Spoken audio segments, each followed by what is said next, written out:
Bonjour et bienvenue.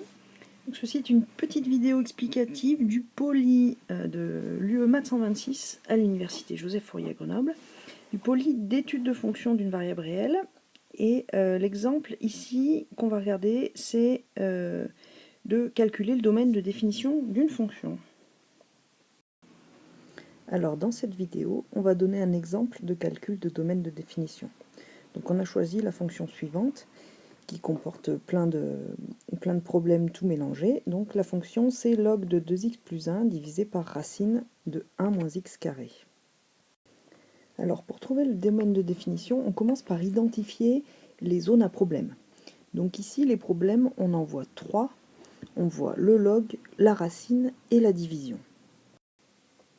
En effet, vous vous souvenez que le log n'est défini que sur les nombres strictement positifs. On n'a pas le droit de faire log de 0 ou log de moins 3, et plus généralement, on n'a pas le droit de faire log de Toto, où Toto est strictement négatif, ou égal à 0, pardon. Donc ça, c'est le premier problème. Le deuxième, c'est la racine carrée, parce que vous savez qu'on peut prendre la racine carrée que d'un nombre positif ou nul, donc on n'a pas le droit de faire racine de moins 4, et plus généralement, racine de tata ou tata est strictement négatif.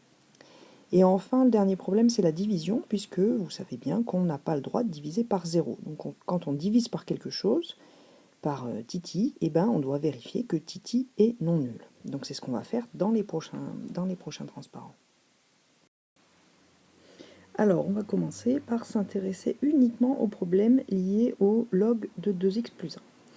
Alors, on rappelle que le log n'est défini que sur R plus étoile, sur 0 ou R plus l'infini, ce qui veut dire qu'on doit s'assurer que ce qui est à l'intérieur du log doit être strictement positif.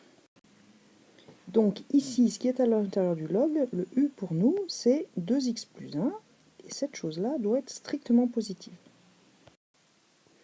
Donc là, un petit calcul élémentaire vous donne que 2x doit être plus grand que moins 1, et donc x doit être plus grand que moins 1 demi.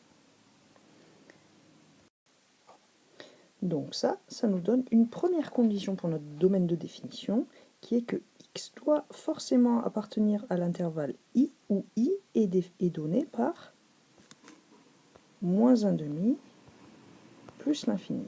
Autrement dit, x doit être nécessairement plus grand que moins 1 demi. C'est la première étape, c'est tout ce qui est... ça résout les problèmes associés au log. Si on est dans i, on sait qu'on n'a déjà pas de problème avec le log. Donc maintenant qu'on a regardé le log, on va passer aux deux problèmes suivants qui sont la racine et la division par 0.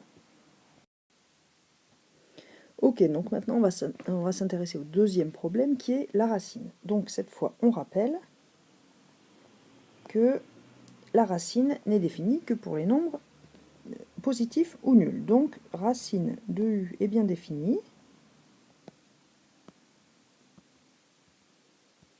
si et seulement si u est positif ou nul. Donc ici, qu'est-ce qu'on a à l'intérieur du u de la racine? On a u égale 1 moins x carré. Donc cette chose-là doit être positive ou nulle.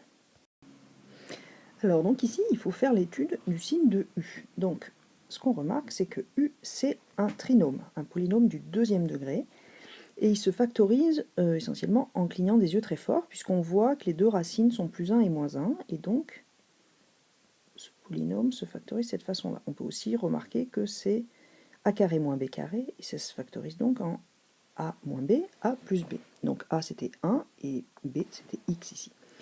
Donc du coup on a la factorisation tout de suite de u, et ce qu'on veut donc c'est le signe de u, et donc on sait que comme le coefficient du x carré c'est moins 1 qui est négatif, on sait que ce trinôme va être positif à l'intérieur des racines, ce qui nous donne ici que x doit être à l'intérieur des racines, c'est-à-dire entre les racines moins 1 et 1. Si on a ça, alors, et réciproquement d'ailleurs, u est positif ou nul.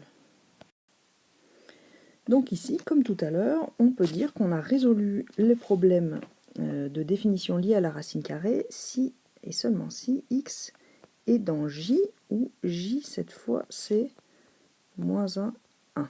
Autrement dit, si x est dans moins 1, 1, on est assuré qu'il n'y a pas de problème de définition pour la fonction f associée à cette racine. Ok, donc maintenant on a vu le log, la racine, et donc on va passer au dernier problème, c'est-à-dire la division.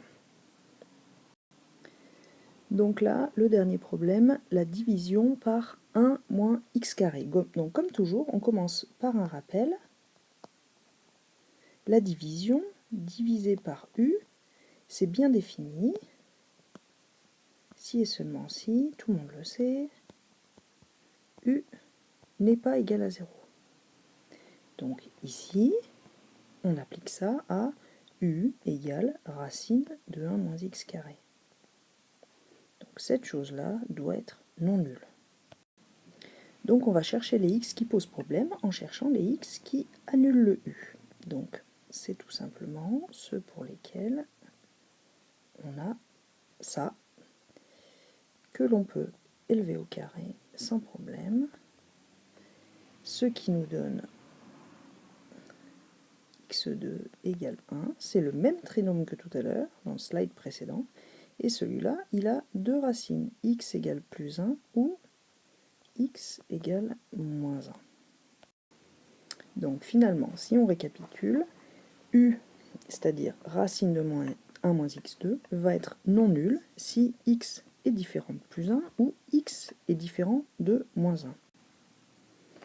Donc ça se résume en disant que x doit appartenir à l'ensemble K, où K est égal à R privé de moins 1, 1.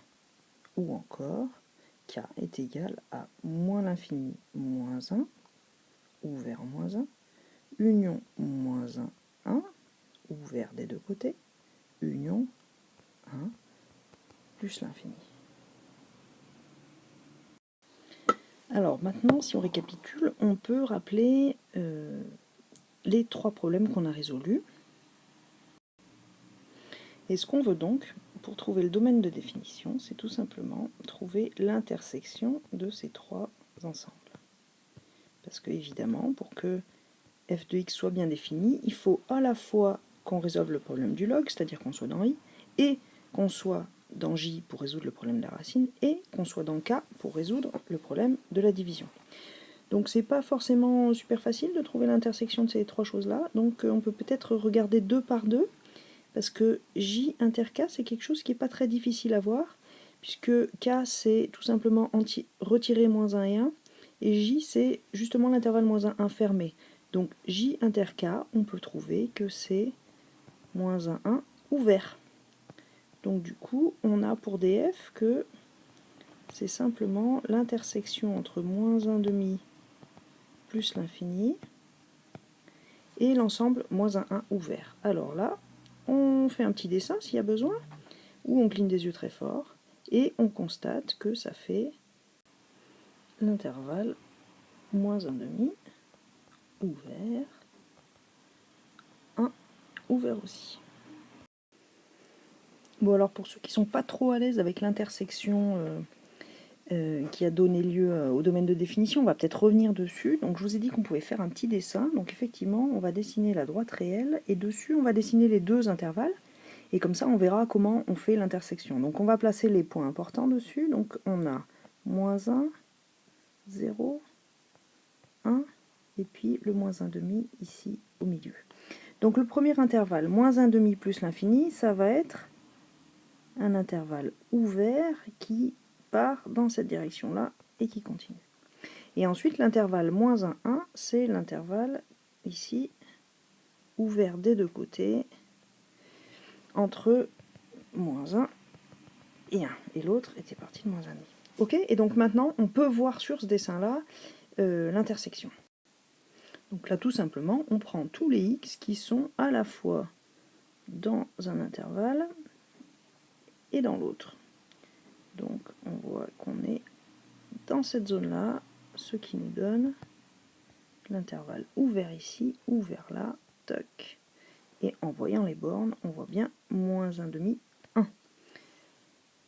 Ok, ce qui nous donne pour conclure ce qu'on a trouvé tout à l'heure, moins 1 demi, 1, et c'était ouvert des deux côtés. Voilà, c'est tout pour cet exemple. Merci d'avoir écouté cette vidéo. Et s'il vous reste encore des questions, demandez à vos enseignants, soit en direct pendant les cours, soit en utilisant l'adresse email de contact que vous trouverez sur Alfresco ou sur tous vos documents pédagogiques. Voilà.